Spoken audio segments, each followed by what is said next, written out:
Hey everyone, and welcome back to another deep dive on The Explainer. Today, we're jumping straight into the kitchen sink. It sees a ton of action, but we kind of give it zero thought. We're going to shatter this incredibly common illusion that your garbage disposal is some kind of magical all-purpose trash chute. Seriously, the way we treat this appliance is quietly setting us up for major headaches down the line. Look, be honest with yourself here. Have you ever stood over this sink, holding a warm pan, looked around to make sure nobody's watching, and just poured that bacon grease or leftover cooking oil right down the drain, thinking, it's fine, I'll just do it this once, right? I think we can all relate to that tiny moment of guilt. But that exact bad habit is the perfect starting point to understand what is truly happening down in the dark of your plumbing.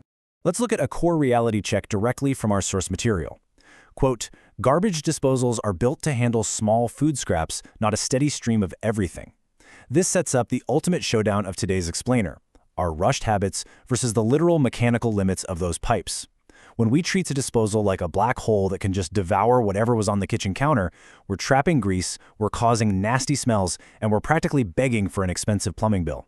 So let's get right into habit 1, the cloggers, the hidden dangers of grease and oil. Here's what happens. When you pour hot cooking oil, bacon grease, or heavy, fatty sauces down the drain, it inevitably hits the colder pipes. And what does it do? It slowly cools, it solidifies, and it begins narrowing that passage over time. It's literally like a slow closing artery inside your house's plumbing. It's a persistent clog that just gets worse every single time you tell yourself just this once. Instead of doing that, the better approach is to just let that grease cool in the pan. Once it's solid or safe to handle, simply wipe it into a container or grab some paper towels and toss it straight into the trash. Sure, it takes an extra 30 seconds, but it prevents months of gradual, sticky buildup in your drain line. All right, moving on to habit 2, the tanglers, overloading with fibrous foods. While grease is a quiet, sticky killer of pipes, fibrous foods are straight-up mechanical nightmares that simply outmatch the grinders. Some foods are just built tough in ways that spinning blades really don't easily solve. Consider the worst offenders here: celery, potato peels, corn husks, and large batches of fibrous scraps. You might look at them and think, well, they're soft enough, but they're incredibly stringy. These specific items actually wrap right around the internal parts of the disposal, or they manage to slip past only to accumulate and tangle up downstream. They are notorious for tying your plumbing in knots. So, how do we fix this? Well, if you absolutely have to use the disposal for these items, the better approach is to feed the scraps in gradually. Keep your portions very small so the machine isn't overwhelmed. But honestly, the absolute best solution if you're unsure is to just keep them out entirely and consider composting those tougher items. Let nature break them down, not your expensive kitchen plumbing. Which brings us to habit 3, the expanders. Starchy waste and a lack of water. Now, this introduces a completely different kind of hidden danger, and it basically comes down to a very simple equation. Starch plus water equals expansion and blockage. Think about starchy foods like a large amount of leftover rice or a big bowl of pasta. When you dump them down the drain, they absorb water and expand.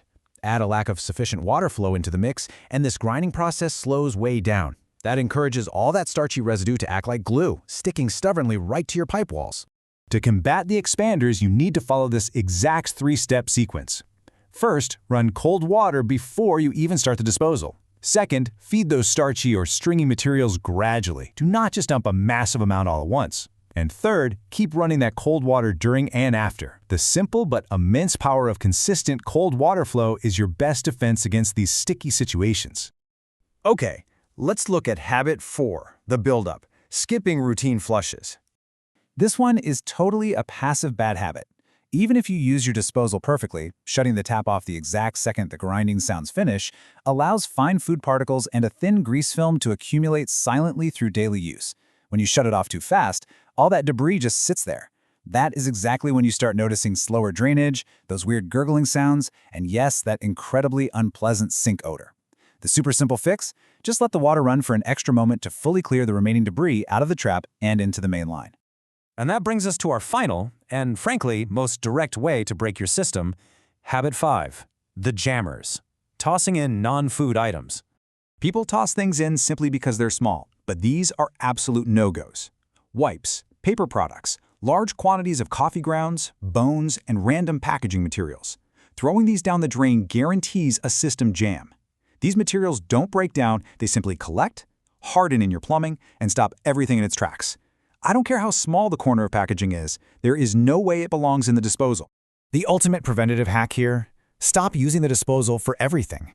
Instead, use a simple mesh sink strainer where appropriate.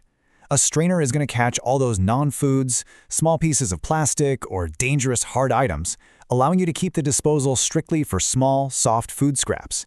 When in doubt, check your manual. But honestly, a sink strainer is a true lifesaver. As we reach the climax of today's explainer, it all comes down to routine care and prevention, turning habits into discipline. The realization you should be having right now is that preventing clogs and dodging those incredibly expensive emergency plumber calls is entirely in your control. Control what goes in. That is the overarching rule to take away from this. Avoid dumping oily or fibrous waste in bulk, and use your water consistently. And importantly, if your drainage is already starting to slow down, or if you notice a persistent smell, address that buildup early before it becomes a complete blockage. If you start hearing repeated motor strain, or the unit completely refuses to drain, that's your cue to stop the DIY and consult a licensed professional plumber. I want to leave you with this final provocative thought. What is really building up inside your pipes today? The very next time you stand at the kitchen sink, plate in hand, I challenge you to remember the cloggers, the tanglers, and the expanders. Reconsider your habits, let that cold water run just a little longer, and treat your disposal with the respect it mechanically demands. Thanks so much for joining me on The Explainer, and I will catch you on the next Deep Dive.